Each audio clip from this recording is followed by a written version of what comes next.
Hello everyone and welcome to Blaugrana Everything and welcome back to the channel and to the podcast. If you tuned in via the YouTube channel, this is going to be just a match preview for the upcoming match against Elche on Saturday night.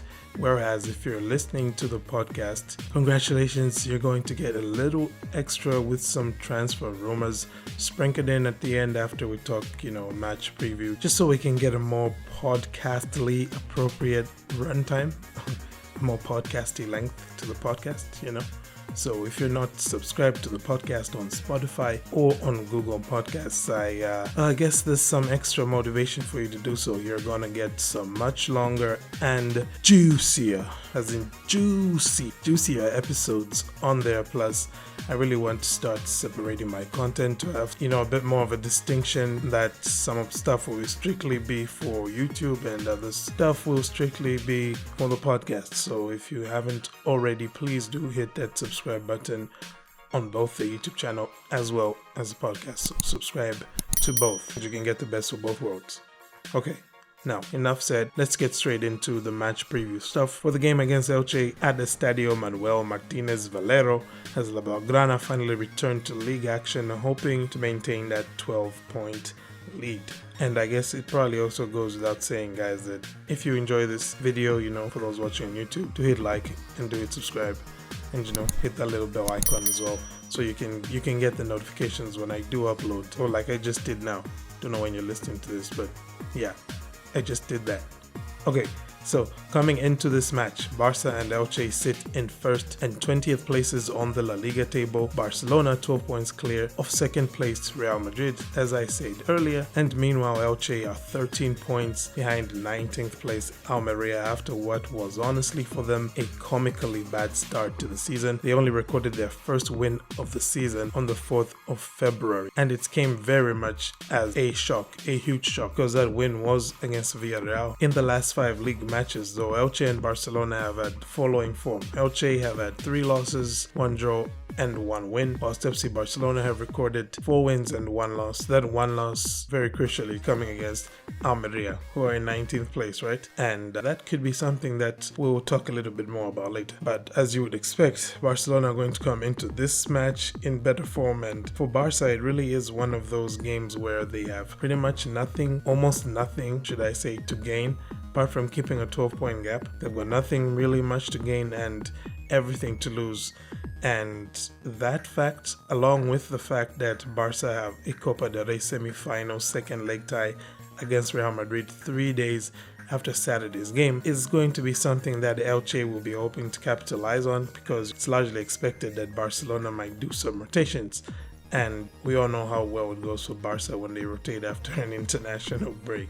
And on that note of rotation, we can talk about squad news and the matter of player availability as well as player rotation for Barca, because with that Clasico in midweek on Xavi's mind, and with Barcelona as well having a 12-point cushion, we are very likely to see Xavi give minutes to a lot of French players, especially considering the fact that certain players are still out injured and we are playing against the team that is bottom of La Liga and that hasn't really done much good this season. So we'll remember that players like Pedri and Dembele both had setbacks in their recovery process, so that means that even though they should have returned by now, they are still expected to be unavailable for selection for this game. In addition to Pedri and Dembele, Andreas Christensen picked up an injury on international duty. That means he will also be unavailable for selection for not just this game but also for the next 3 weeks of Barcelona's fixtures. Frenkie de Jong and Ronald Araujo are set to also return from their injury layoffs, though it's expected that they will play very little, if any, minutes, because Xavi will want to keep them as rested as possible for that El Clasico. But then he will also want to give them a little bit of a run out so they're not too rusty in that Clasico. Also, it's being rumored that Kounde could also be rested, so whether that's going to be starting and then coming off early as a sub or coming on later in the second half as well as a sub, which I think is more likely to happen. That's probably what we're going to see, because Kounde will be rested owing to the fact that he of course played in both of France's matches in this inhumane atrocity that is otherwise called an international break. So What all of this means is that Xavi will be expected to make a lot of changes to the usual starting 11, and we could see Alba, Alonso, Sergio Roberto, Ferran Torres, Ansu Fati, Frenkie and Eric Garcia all get starts here. That's a whole lot of shuffling. But what will be most intriguing will be to see exactly how Xavi uses Eric Garcia in this match. So you might be listening to that and thinking, well, I don't know why.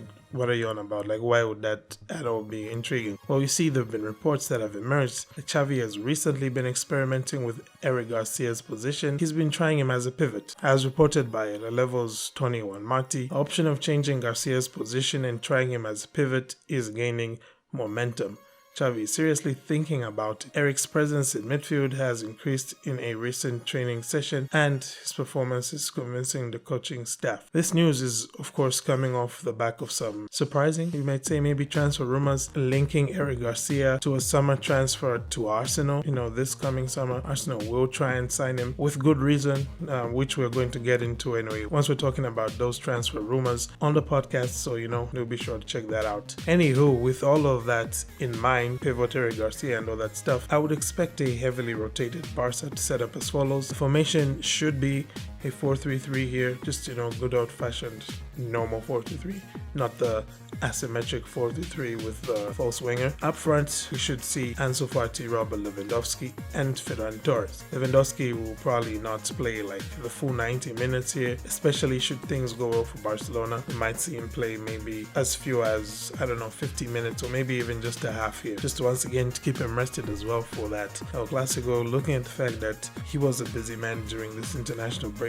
And as for Fati and Ferran, this is really just a big opportunity for both of them, even though it might not necessarily save them in as far as their futures at Barca are concerned. And I'll explain why later once again when looking at those transfer rumors. But it is an opportunity for them to definitely get some confidence and find a bit more of their rhythm and rediscover themselves. In the midfield, we will then probably see Xavi, Busquets and Kessie.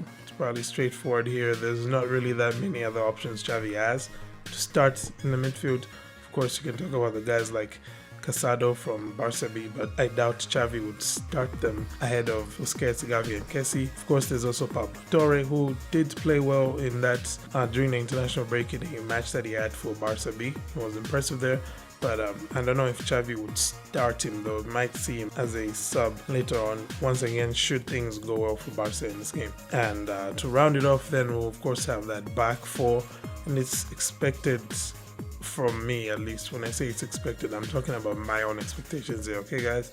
It's expected that back four is going to be Alba, Alonso, Garcia and Roberto. Once again here, just out of respect, giving Alba those minutes because he's definitely unlikely to play against Real Madrid, but also because when you're going to be playing against a team that will set up in a low block in the way that would expect from Elche, given the circumstances, you're going to want to have fullbacks who can at least play in across, and Alba and Roberto probably are your best bet there to start on those fullback positions. And I know now here you're going to be saying, well, come on man, like you said earlier on that Eric Garcia is being tried out at pivot, but why is it that you've got Busquets in your starting 11 and not Eric Garcia at pivot? Well, it's two reasons in particular. The first, of course, is that Busquets has been resting for the past 2 weeks. He retired from international duty. And also, Xavi is unlikely to start Eric Garcia at pivot. Just in case things should go wrong.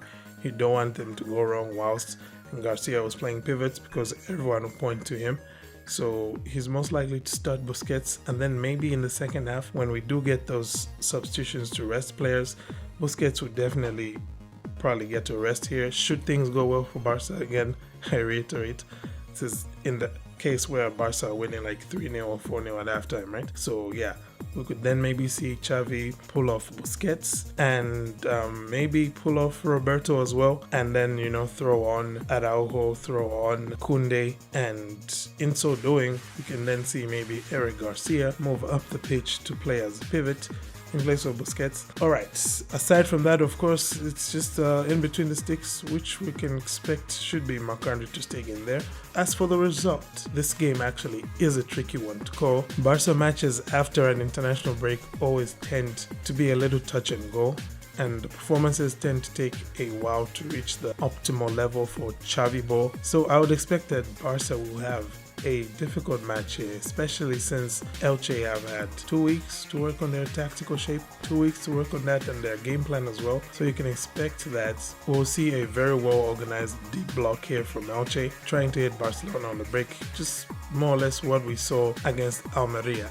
And as we all know, from such situations in La Liga for Barcelona, any kind of a result is possible. It could swing anyway. Either Barcelona lose 1-0 like we saw against Almeria, or Barcelona win 1-0 like we saw against Mallorca. Anything really is possible. The key will, of course, be Barcelona scoring first and scoring early at that. And should they be able to do that, I don't doubt that they will get the win that they want. So I'm going to be positive here. I'm going to say that this will be a scrappy 1-0 win or a 2-1 win for Barcelona, even though my inner pessimist, looking at this international break and the injuries and the loss of momentum, is screaming draw. That pretty much does it for my match preview. What are your thoughts on the upcoming game? Who do you think Xavi will pick and who will come out on top? Thank you for tuning in, and don't forget to like and subscribe to Blog on Everything for more content. So if you're watching on YouTube, have a great day and Forza Barca. But if you're listening to